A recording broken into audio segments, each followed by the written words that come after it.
Growing up and going to school when I did, styling wasn't a thing. I mean, now you can go on Instagram and you can throw a rock and there's a million different stylists that you can find.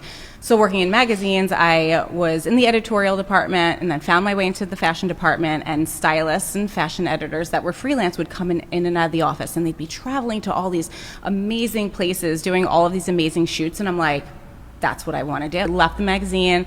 I went and assisted this one really prominent editorial stylist at the time for 5 years. Found a stylist in LA that I wanted to assist, and then just kind of steamrolled into this place where I befriended the agency, and the agency would get me set up with like up and coming musicians, up and coming artists to build my portfolio.